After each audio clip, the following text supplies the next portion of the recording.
Halo semua, kami dari kelompok 4 mata kuliah Kimia Organologam. Di sini kami meresum sebuah jurnal organologam dengan judul Peran Asam Humat dan Sulfat dari Kompos dalam detoksifikasi aluminium pada tanaman masam. Sebelum lanjut ke videonya, saya akan memperkenalkan anggota kelompok. Saya sendiri, Simplicius Besin, MPM 52190035. Yang kedua, Ambrosia I. Horak, NPM 52180039. Yang ketiga, Aurelia E. Tanesi, NPM 52180021. Oke teman-teman, masuk pada slide yang pertama, yaitu pendahuluan dan tujuan. Tanah yang memiliki pH rendah, yaitu pH kurang dari 6,5. Nilai pH menunjukkan jumlah konsentrasi ion hidrogen atau H+ di dalam tanah. Semakin tinggi kadar ion hidrogen di dalam tanah, maka semakin rendah nilai pH tanah tersebut dan tanah semakin masam. Asam humat dan asam sulfat mempunyai gugus fungsional seperti hidroksil dan karboksil yang dapat berinteraksi dengan aluminium, membentuk aluminium organik atau chelate yang tidak aktif. Bahan organik yang dapat digunakan untuk memperbaiki tanah adalah pangkasan tanaman Gliricidia sepium dan Tithonia diversifolia. Bahan organik dari Gliricidia sepium dan Tithonia diversifolia tersebut selain berpotensi tinggi untuk penyediaan nitrogen dan fosfor, juga mengandung asam humat dan asam sulfat yang cukup tinggi. Nah, tujuan dari penelitian ini untuk mengetahui pengaruh pemberian kompos Gliricida sepium dan Tithonia diversifolia terhadap perubahan konsentrasi aluminium dan pH tanah. Oke teman-teman, pada slide kedua, yaitu prosedur kerja. Penelitian ini merupakan percobaan inkubasi yang dilaksanakan di Laboratorium Kimia Tanah Fakultas Pertanian Universitas Brawijaya. Tanah yang digunakan adalah lapisan atas Ultisol dari Provinsi Banten, Kabupaten Lebak, Kecamatan Cipanas, Desa Kentrong, dengan nilai pH 4,3. Langkah yang pertama yaitu pangkasan tanaman Gliricidia sepium dan Tithonia diversifolia itu dikeringkan,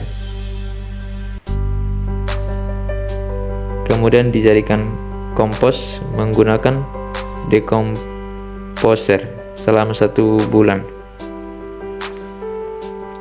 Setelah 1 bulan kompos matang, lalu dilakukan analisis kimia. Nah, di analisis juga diperlakukan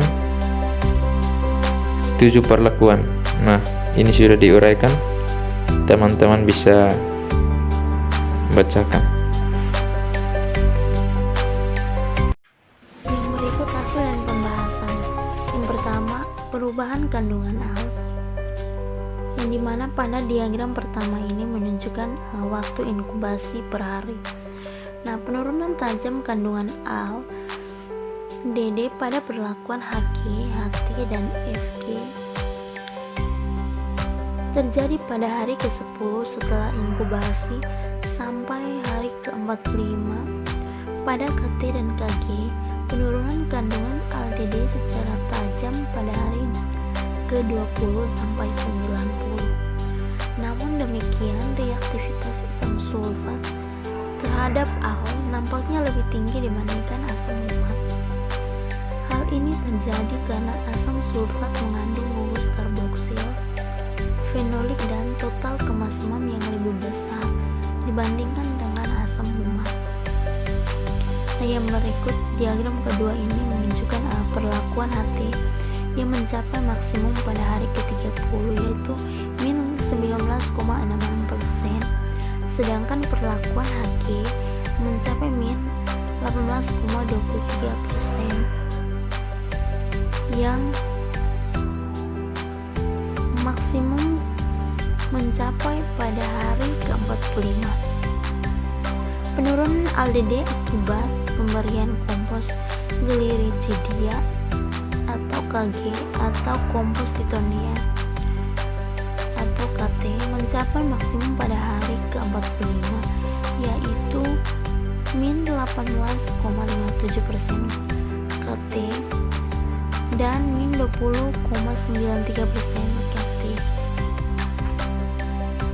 Yang berikut pada diagram ketiga ini menunjukkan penurunan ALDD tercepat terjadi pada perlakuan asam sulfat titonia yaitu 0,79% per hari dan yang terlambat pada kontrol 0,005% per hari.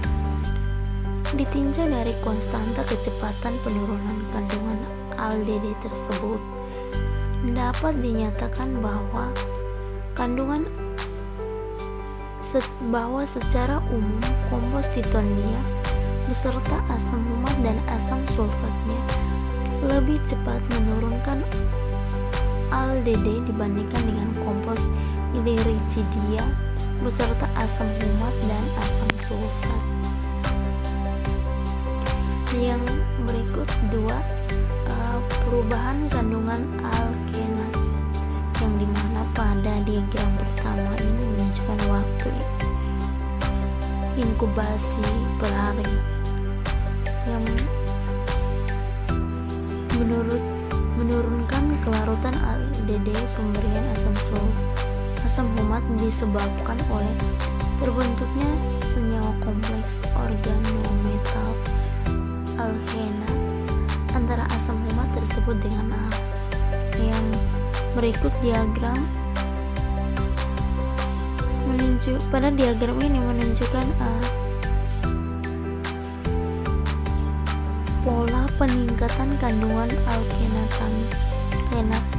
hampir sama dengan pola penurunan kandungan ALDD, yaitu berjalan cepat sampai dengan 45 per hari dan kemudian berjalan lambat pada 45 hari kedua, yaitu 45 sampai 90 hari.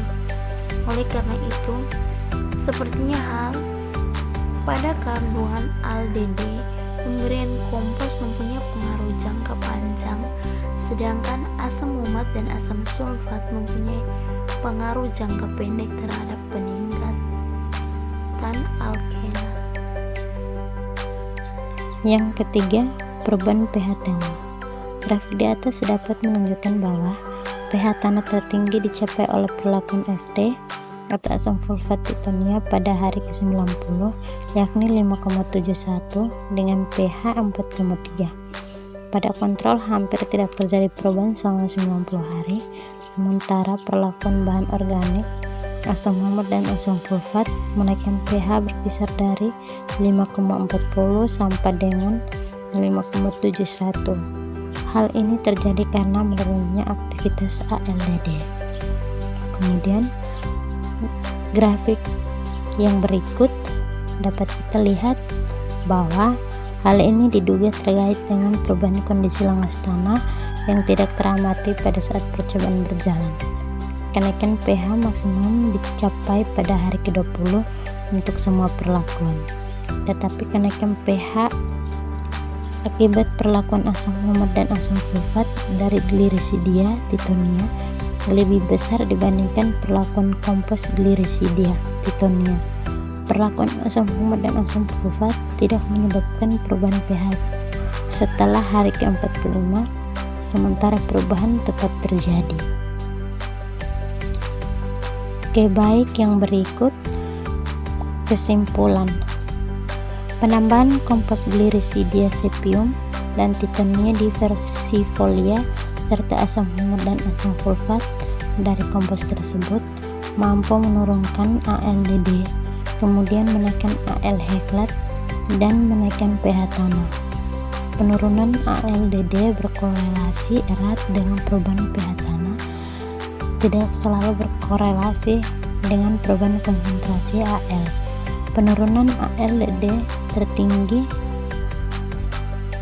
90,5% terjadi pada perlakuan kompos titonia 88,4%, fosfat Gliricidia 82,3% dan humat titonia 75,7%.